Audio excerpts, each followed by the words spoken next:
मेरी कोशिश होगी कि एक 12 साल का बच्चा भी इसको देखकर सीख पाए और इसी तरीके से जो कैंडलस्टिक पैटर्न्स हैं ये रिपीट होते हैं। क्यों? क्योंकि ह्यूमन साइकोलॉजी रिपीट होती है। इसका मतलब है कि जो हमारा अप ट्रेंड था वो खत्म हो चुका है, अब मार्केट डाउन ट्रेंड की तरफ जाएगी। आप जो भी आंसर देंगे वही डिसाइड करेगा कि आप सारी जिंदगी ट्रेड कैसे करेंगे। हाय गाइस, अगर आप गोल्ड, क्रिप्टो, बिटकॉइन या स्टॉक मार्केट में ट्रेड करना चाहते हैं और सोचते हैं कि ये सब बहुत मुश्किल है और समझ नहीं आता कि शुरू कहाँ से करें, तो ये कोर्स सिर्फ आपके लिए है। इस कोर्स में हम बिल्कुल ज़ीरो से स्टार्ट करेंगे। मैं ये अज्यूम नहीं करूँगा कि आपको ट्रेडिंग आती है या आप पहले से मार्केट जानते हैं। मेरी कोशिश होगी कि एक 12 साल का बच्चा भी इसको देखकर सीख पाए। तो इस कोर्स को सीखने के बाद मैं चाहूँगा कि आप अपने डिसीजंस नॉलेज की बुनियाद पर करें, ना कि र्यूमर्स या ट्रेडिंग सिग्नल्स की बुनियाद पर। तो guys, welcome to the market scanner academy. मैं हूँ Shajid. Let's get started.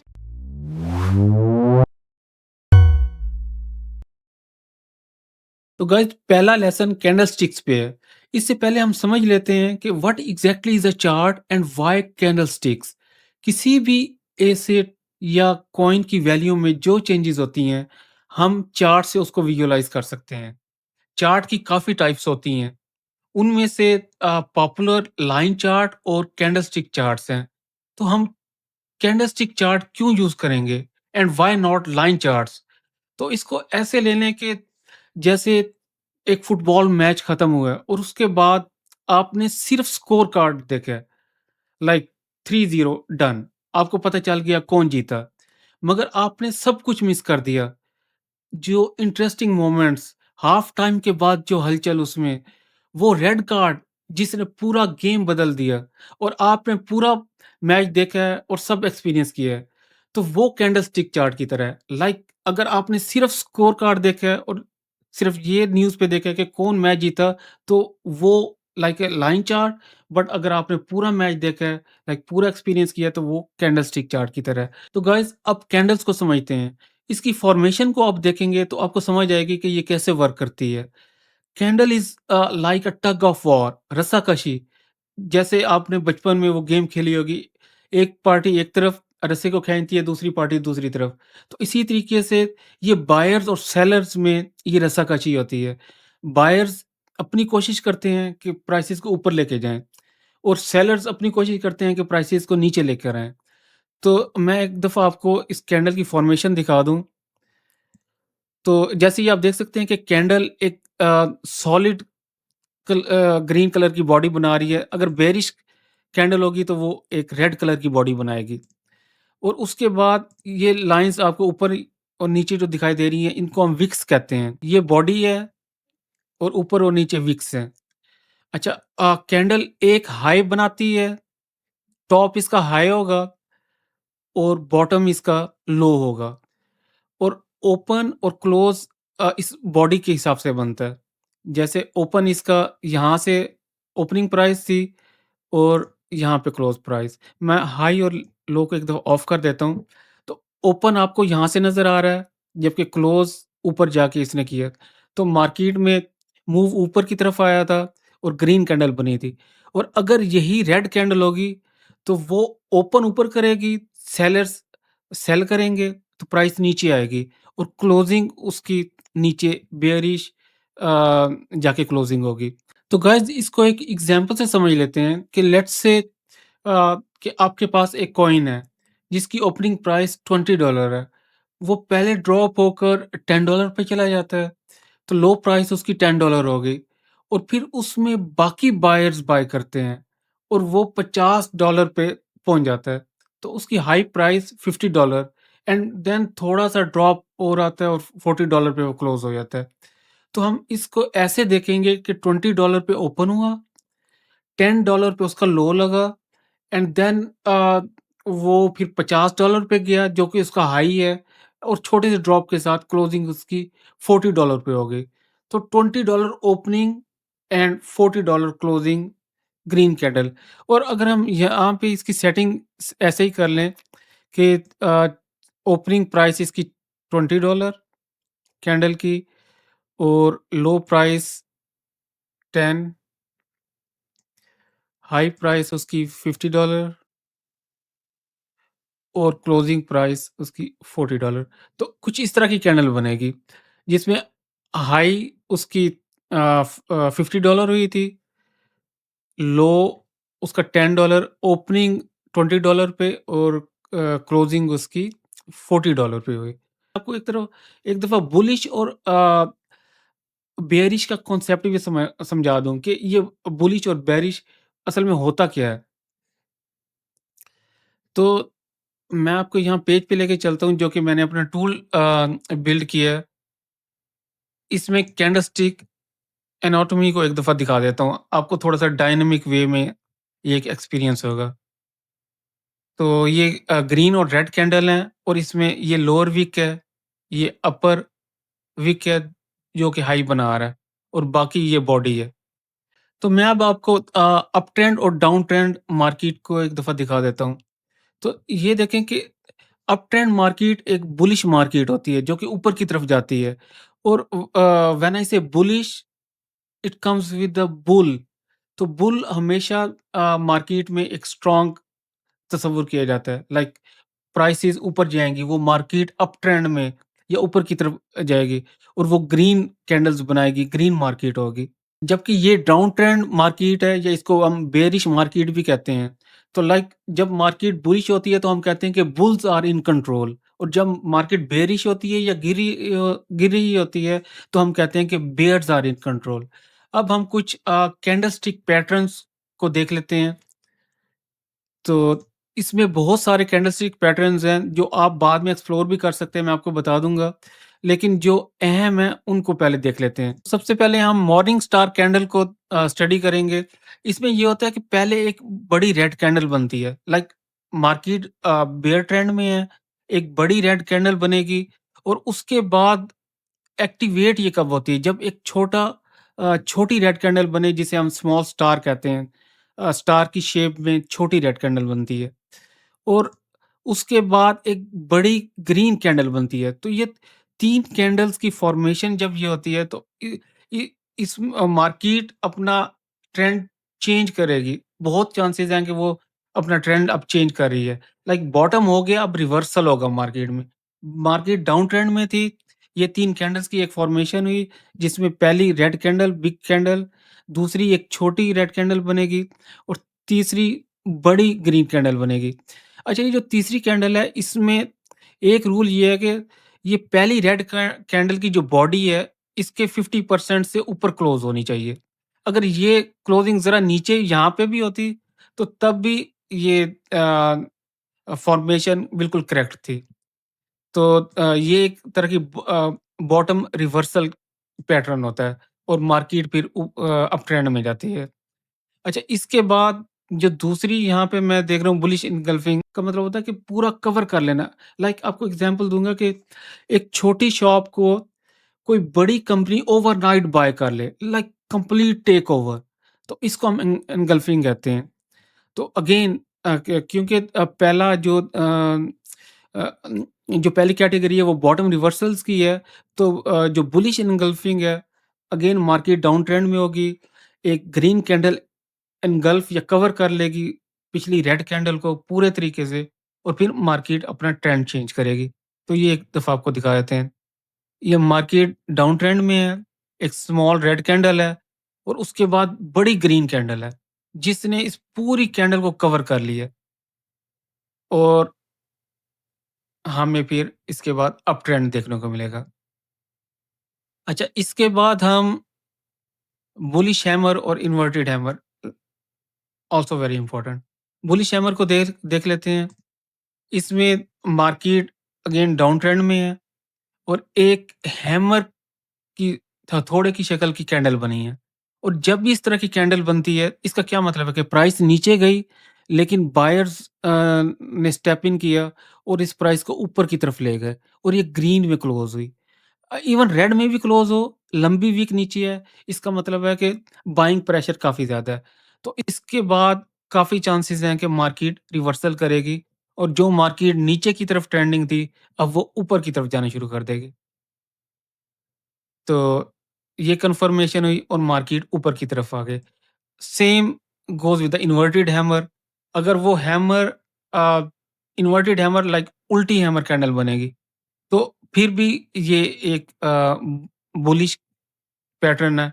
Like अगर hammer candle at the bottom बन रही है तो वो बुलिश पैटर्न है। अगर एट द टॉप बनेगी तो वो बेयरिश पैटर्न होगी।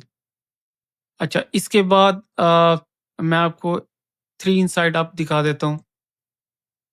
अगेन मार्केट रिवर्सल में है और मार्केट डाउन ट्रेंड में है। एक रेड कैंडल बनी, एक छोटी ग्रीन कैंडल बनी और उसके बाद एक गुड रीज़नेबल साइज़ की ग्रीन कैंडल बनी। अच्छा, अब होता क्या है कि ये जो तीसरी ग्रीन कैंडल है, इसकी जो क्लोजिंग है वो पहली रेड कैंडल की ओपनिंग से ऊपर होनी चाहिए। ये देखें, इसकी क्लोजिंग इस रेड कैंडल की ओपनिंग से ऊपर क्लोज़ है। तो एक छोटी इनसाइड ग्रीन कैंडल बनेगी और फिर एक बड़ी कैंडल बनेगी जिसकी क्लोजिंग इससे ऊपर होगी। तो हमें इसमें बुलिश ट्रेंड देखने को मिलेगा। नेक्स्ट को कवर कर लेते हैं जो कि ड्रैगनफ्लाई डोजी है। मार्केट अगेन डाउन ट्रेंड में है। अच्छा, ये भी सॉर्ट ऑफ हैमर कैंडल की तरह की है, लेकिन इसमें अ, जो बॉडी है वो ना होने के बराबर होती है। हैमर में आपके पास कुछ बॉडी होती है, लेकिन जो डोजी है उसके अंदर आपके पास ड्रैगन फ्लाई डोजी, उसमें आपके पास बॉडी ना होने के बराबर होती है। ये भी एक बुलिश कैंडल होती है अगर बॉटम पे बने। तो अगर आप हैमर को याद रख लेंगे तो आपके लिए आसानी हो जाएगी, क्योंकि दोनों एक तरह की दिखाई देती हैं। अच्छा, अब रिवर्सल में सेम जैसे जैसे बेयर ट्रेंड में हमें मॉर्निंग स्टार मिलता था, और अगर मार्केट अप ट्रेंड में है तो वहाँ पे इवनिंग इवनिंग स्टार टॉप पे बनेगा तो मार्केट रिवर्स करेगी और वो डाउन ट्रेंड में जाना शुरू कर देगी। ये देखें, एक बड़ी ग्रीन कैंडल थी, उसके बाद एक छोटी ये जैसे डाउन ट्रेंड में बॉटम पे एक छोटी स्टार लाइक कैंडल बनी थी, यहाँ पे टॉप पे बनती है और उसके बाद एक बड़ी रेड कैंडल बनती है। अगेन सेम रूल है कि इसकी क्लोजिंग जो ग्रीन बड़ी कैंडल बनी थी इसकी 50% बॉडी के नीचे क्लोजिंग होनी चाहिए। अगर यहाँ पे क्लोज़ होगी, यहाँ पे क्लोज़ होगी, दैट्स फाइन। इसका मतलब है कि जो हमारा अप ट्रेंड था वो खत्म हो चुका है, अब मार्केट डाउन ट्रेंड की तरफ जाएगी। अच्छा, इसको आप गो थ्रू कर लीजिएगा सब कैंडल्स को। ये सेम लाइक जो कैंडल्स हमने पहले रिव्यू किए हैं उनकी तरह ही हैं। बस इ इतना फ़र्क है कि ये टॉप पे बनती हैं और मार्केट रिवर्स हो जाती है। आपको मैं हैंगिंग मैन दिखा देता हूँ। It's just a different name, लेकिन ये भी हैमर कैंडल की तरह ही है। ये देखें, बॉटम पे जब बनती है तो उसको हम हैमर कहते हैं, टॉप पे बनती है तो उसको hanging man, just a different name. तो वो हैमर की तरह की टॉप पे बनी और फिर उसके बाद मार्केट में एक हमें रिवर्सल देखने को मिलता है। अच्छा, उसके बाद हम कंटिन्यूएशन पैटर्न्स में कुछ कैंडल्स को देख लेते हैं। थ्री व्हाइट सोल्जर्स, ये काफ़ी एक मशहूर पैटर्न है। इसके अंदर क्या है कि एक मार्केट डाउन ट्रेंड में थी और 3 बड़ी ग्रीन कैंडल्स बनी। तो उसके बाद मार्केट अप पे ही जाएगी। तो एक तरह का एक कन्फर्मेशन आ जाता है कि ये भी डिपेंड करता है कि अगली कैंडल कैसी बन रही है। अगर अगली कैंडल एनगल्फिंग होगी और वो रेड बन जाएगी तो आप फिर अपने ट्रेड से निकल सकते हैं। लेकिन जब ये 3 सोल्जर्स बनाती है और तमाम का हाई पिछली कैंडल से ऊपर क्लोजिंग है, तो मार्केट अप ट्रेंड में जाएगी। तो ये देखें कि मार्केट अप ट्रेंड में गई है। इसमें 3 ब्लैक क्रोस, 3 व्हाइट सोल्जर्स है एंड देन 3 ब्लैक क्रोस। अच्छा, इसका नाम व्हाइट सोल्जर्स और ब्लैक क्रोस क्यों है? जबकि हमारे पास ग्रीन कैंडल्स और रेड कैंडल्स हैं। तो बैक इन द टाइम्स जब ब्लैक एंड व्हाइट का दौर था तो तब black and white candles use होती थी, और जो पुराने ट्रेडर्स वो हमेशा स्टॉक ट्रेडिंग में ये ब्लैक और व्हाइट कैंडल्स यूज़ करते। वो अब भी बहुत सारे लोग ऐसे हैं जो ब्लैक और व्हाइट कैंडल्स को यूज़ करते हैं। तो व्हाइट सोल्जर्स को आप समझ लें ग्रीन कैंडल्स, ब्लैक ब्लैक को आप समझ लेंगे रेड कैंडल्स।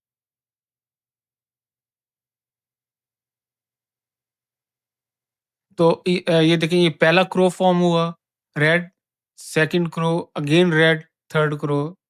तो ये 3 बड़ी रेड कैंडल्स फॉर्म हुई और हर एक का की क्लोजिंग पिछली रेड कैंडल से नीचे है। तो इसका मतलब है कि जो अप ट्रेंड था वो अब रिवर्स हो चुका है और मार्केट अब डाउन ट्रेंड में जाएगी। और एक दफ़ा आपको डॉजी स्टार और स्पिनिंग टॉप का भी मैं बता दूँ कि वो क्या चीज़ें हैं। असल में ये इनडिसीजन कैंडल्स होती हैं। लाइक मार्केट यहाँ पे डिसाइड नहीं कर पाती कि उसने ऊपर जाना है या नीचे जाना है। अगर मार्केट में पिछली ग्रीन कैंडल है और वो अप ट्रेंड में है तो मोस्ट लाइकली वो अप में जाएगी। ये देखें, इनडिसिजनल ये मार्केट रिवर्सल भी हो सकती है लेकिन बहुत चांसेस हैं कि ये अप में जाएगी। स्पिनिंग टॉप भी ऐसे ही है, ये इनडिसिजन कैंडल है जिसमें बॉडी आपने देखा होगा डॉजी स्टार और स्पिनिंग टॉप दोनों में बॉडी बहुत छोटी है और बॉडी दरमियान में जाके बनती है जबकि विक्स काफ़ी बड़ी होती है। तो मार्केट डिसीजन फिलहाल नहीं ले पा रही कि उसने ऊपर जाना है या नीचे आना है। तो गाइज़ ये था कैंडल्स का ओवरव्यू। अगर आपको ये इंटरैक्टिव टूल यूज़ करना है, तो आप marketscanner.com.au पे जाएँ और अकेडमी को क्लिक करें और यहाँ पे आप इन सब टूल्स को यूज़ कर सकते हैं। अब थोड़ी-सी प्रैक्टिस कर लेते हैं इन कैंडल्स की तो रीकैप हो जाएगा। इसको जब मैं प्ले करूँ, ये आप देख सकते हैं कि एक डाउन ट्रेंड था, उसके बाद एक हैमर कैंडल बनी, सेलर्स डिफीट हुए और ऑफ कोर्स अब आगे एक अप ट्रेंड स्टार्ट हो जाएगा। इसी तरीके से एक डाउन ट्रेंड था, एक हैमर कैंडल बनी और उसके बाद एक एनगल्फिंग कैंडल बनी। तो ये एक 2 कन्फर्मेशंस हो गई हैं, जो कि अब आपको एक तरह से कन्फर्म हो गया कि ये अब बुलिश मार्केट आगे स्टार्ट हो गई है। Like hammer candle and then engulfing candle बहुत बड़ी ग्रीन कैंडल बन गई यहाँ पे। अच्छा, इसमें ये है कि आपको आइडेंटिफ़ाई करना है कि कौन-सा सिनेरियो सही है। लाइक हैमर कैंडल तीनों में है, लेकिन इसमें वैलिड फर्स्ट वन है। क्यों? हैमर कैंडल तब वर्क करती है जब वो एक डाउन ट्रेंड में हो या अप ट्रेंड में हो। लेकिन जब मार्केट साइडवेज़ में है, तो वो वहाँ पे उसका कोई रोल नहीं रहता। अब इन 2 सिनेरियोज़ में मार्केट साइडवेज़ में है, जबकि इसमें डाउन ट्रेंड में है। तो अगर रिवील द वर्डिक्ट्स ये वैलिड है जबकि ये 2 वैलिड नहीं, जस्ट अ नॉइज़ अगेन। इसमें हमारे पास पहली कैंडल रेड बनी, उसके बाद ये एक बड़ी कैंडल जिसने इसको कवर कर लिया, एंगल्फ कर लिया है। तो ये पूछ रहा है कि ये कौन-सी कैंडल है? Definitely it's engulfing, correct. New example देख लेते हैं। अच्छा, इसमें आपको कुछ ऐसा आइडेंटिफ़ाई हो रहा है? नहीं, इसमें ना ही हैमर कैंडल है और ना ही एनगल्फिंग है, तो नाइदर। अच्छा, इसमें डाउन ट्रेंड था और एक हैमर कैंडल बनी, तो इसको हम हैमर कह देंगे। सही। अब नेक्स्ट में आ जाते हैं। अच्छा, यहाँ पे कुछ क्वेश्चंस हैं जिसके आप प्लीज़ आंसर दीजिएगा कि what does a long wick tell you? कि एक बड़ी वीक जो है वो आपको क्या बताती है? After what kind of move does a hammer actually mean something? And what makes an engulfing candle bullish? कि एक एंगल्फिंग कैंडल है वो बुलिश किस सिनेरियो में जाके बनती है? अच्छा गाइज़, कुछ इंपॉर्टेंट पॉइंट्स हैं जो मैं आपको बता दूँ कि जो भी कैंडल पैटर्न बनता है, काफ़ी चांसेस हैं कि वो प्ले हो, but there is no such guarantee. Like you can say 70-30, 70% chances है कि वो प्ले हो, 30% चांसेस है कि वो ना हो। वो जो उसका ट्रेंड था, अगर वो डाउन ट्रेंड में है, तो वो बेशक कैंडल्स की फॉर्मेशन जो हो रही है, वो बॉटम रिवर्सल आपको बता रही है कि अब अप ट्रेंड में जाएगा, लेकिन वो डाउन ट्रेंड को कंटिन्यू कर सकती हैं। सो 30% चांसेस आर देयर। तो आप कैंडल्स पे अलर्ट तो हो सकते हैं, पोज़ीशन लेना भी स्टार्ट कर सकते हैं, बट कन्फर्मेशंस का आपको वेट करना चाहिए। एक कैंडल इज़ लाइक 1 राउंड, एक लंबी फाइट है और वो कैंडल जो है, जो पैटर्न है, वो 1 राउंड है। और इसी तरीके से जो कैंडलस्टिक पैटर्न्स हैं, ये रिपीट होते हैं। क्यों? क्योंकि ह्यूमन साइकोलॉजी रिपीट होती है और कैंडल्स में जो विक बनती हैं, तो गाइस वो उनको ख़ास इम्पोर्टेंस देनी चाहिए। ये वो चीज़ है जो बिगिनर्स को उन लोगों से अलग करती है जो वाक़ई पैसे कमाते हैं। लाइक बिगिनर्स सिर्फ़ बॉडी को देखते हैं कि कितना अ, प्राइस क्या थी और कहाँ पे है, कहाँ पे क्लोजिंग हुई है। लेकिन जो प्रोफ़ेशनल्स होते हैं, वो विक देखते हैं। लंबी विक का मतलब है कि एक रिजेक्शन है और याद रखें जितनी लंबी विक होगी, उतनी सख्त रिजेक्शन है। आखिर में मैं आपसे एक बहुत इम्पोर्टेंट क्वेश्चन पूछना चाहता हूँ। क्या चार्ट आपको फ्यूचर दिखा रहा है या सिर्फ़ पास्ट? आप जो भी आंसर देंगे, वही डिसाइड करेगा कि आप सारी ज़िंदगी ट्रेड कैसे करेंगे। तो प्लीज़ कमेंट में इसका ज़रूर आंसर दीजिएगा, चार्ट आपको फ्यूचर दिखा रहा है या सिर्फ़ पास्ट दिखा रहा है? तो अपने फीडबैक भी ज़रूर दीजिएगा। तो guys, this is Shahji signing off, see you in the next video.